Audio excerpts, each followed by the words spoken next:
నమస్తే ఎస్ఆర్ మీడియాకి స్వాగతం.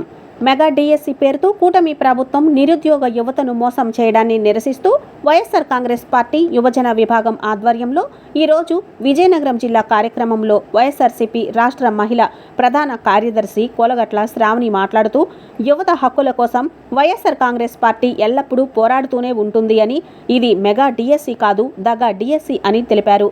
చిత్తశుద్ధి ఉంటే మెరిట్ లిస్ట్ పెట్టాలని, డిఎస్సి అభ్యర్థులను మోసం చేసి యువతను దగా చేస్తున్న నారా లోకేష్ను బర్తరఫ్ చేయాలని డిమాండ్ చేశారు.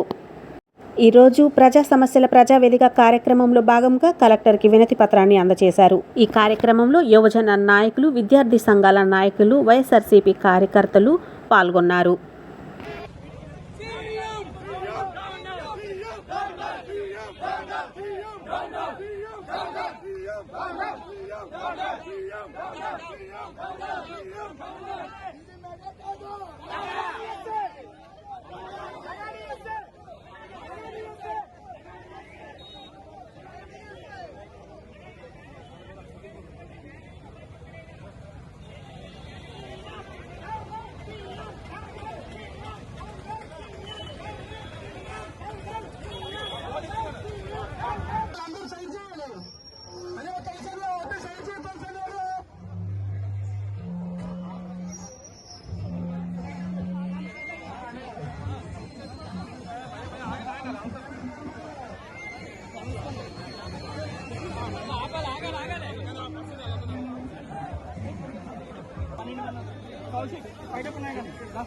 అందరినీ పంపించారు, వీళ్ళని మనం నిప్పారు ఏడుగురిని పంపిస్తారు.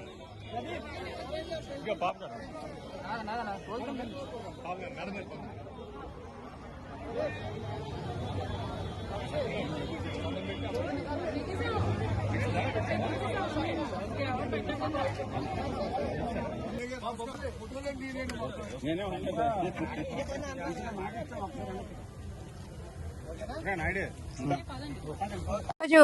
మన విజయనగర నియోజకవర్గంలోని యూత్ అదే విధంగా కొత్తగా ఉద్యోగ అవకాశాలు కల్పిస్తామన్న ప్రతి ఒక్కరి తరపున కూడా ఈరోజు కలెక్టరేట్ కి వచ్చి ఇక్కడ ఉద్యోగ అవకాశాలు కల్పించలేదు సరిగదా.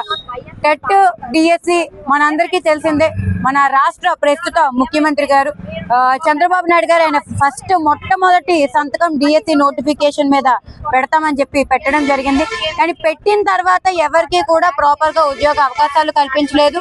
టెట్ రాసిన తర్వాత డిఎస్సి రాసిన తర్వాత టీచర్స్ అందరికీ కూడా ఉద్యోగ అవకాశాలు కల్పించాలి.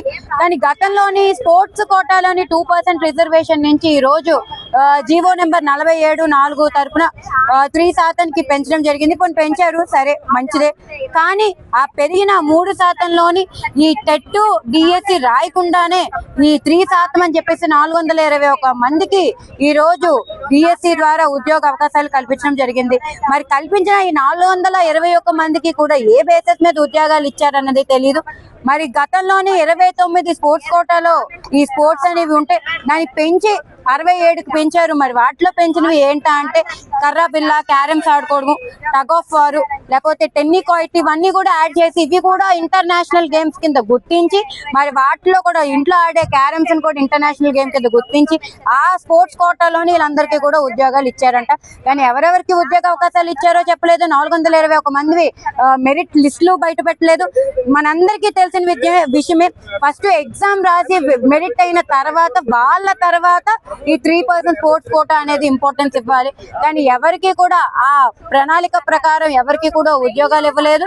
మరి అదే విధంగా ఎవరైతే మెరిట్ లో ఉన్నారో వాళ్ళెవ్వరు లిస్ట్ ఇవ్వలేదు. మనందరికీ తెలుసు, లోకేష్ ఈ రోజు ప్రస్తుత ఎడ్యుకేషన్ మినిస్టర్ పేపర్ లీక్ అయ్యింది అని అన్న తర్వాత కూడా పేపర్ లీక్ అయిందో లేదో కూడా మాట్లాడలేని పరిస్థితులు ఈ రోజు మన రాష్ట్రం ఉంది.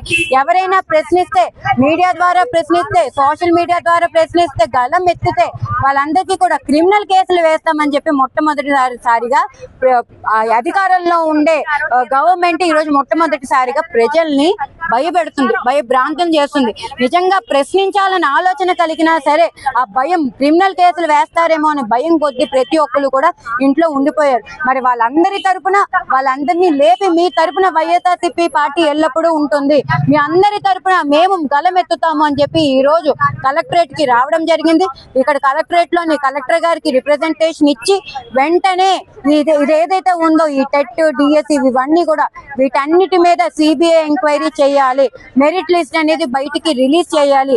ఏ బేసిస్ మీద మీరు ఈ ఉద్యోగ అవకాశాలు ఇచ్చారో వాళ్ళందరి లిస్టులు కూడా బయట పెట్టాలని ఈ రోజు కలెక్టరేట్ లో, కలెక్టర్ ఆఫీస్ లో ఈ రిప్రజెంటేషన్ ఇవ్వడం జరిగింది. కలెక్టర్ గారు కూడా చాలా పాజిటివ్ గా రెస్పాండ్ అయ్యి వెంటనే స్టేట్ కి ఇవన్నీ కూడా మేము చెప్తాము, స్టేట్ వైడ్ గా ఇవన్నీ కూడా మేము రిప్రజెంటేషన్లు అందిస్తున్నాం కాబట్టి తక్షణమే ఈ ప్రభుత్వం అనేది రెస్పాండ్ అవ్వాలి. రెస్పాండ్ అవ్వని పక్షాన ఎడ్యుకేషన్ మినిస్టర్ తక్షణమే రాజీనామా చెయ్యాలి అని కూడా, ఎందుకంటే మీకు అర్హత లేదు. ఇప్పుడు ఎవరైతే డిప్యూటీ సీఎం లో కూర్చున్నారో, కుర్చీలో కూర్చున్నారో పవన్ కళ్యాణ్ గారు యువతల తరపున మేము నించుంటాం, మహిళల తరపున మేము నించుంటామని ఇప్పుడు కర్రా బిల్ల ఆడుకుంటూ ఈ రోజు కూర్చున్నారు. తానా అంటే తందానా అనే పరిస్థితుల్లో ఈ రోజు డిప్యూటీ సీఎం ఉన్నారు. ఎన్ని పార్టీలు కలిసాయని కాదు, ప్రజల గురించి ఆలోచన చేసింది ఎన్ని పార్టీలు అనేది ఈ రోజు మేము ప్రశ్నిస్తున్నాం. ఈ రోజు సిబిఐ ఎంక్వైరీ పెట్టేదాకా, ఏదైతే మెరిట్ లిస్ట్ ఉందో అది రిలీజ్ అయ్యేదాకా మేము ఈ పోరాటం అనేది ఆపము. యువతరం ప్రకారం నిరుద్యోగుల తరపున మేము ఎప్పుడూ కూడా వైఎస్ఆర్సీపీ పార్టీ ఎప్పుడూ నించుంటుంది. తక్షణమే మా డిమాండ్స్ అనేది తక్షణమే తీర్చాలని కూడా మేము కోరుతున్నాం.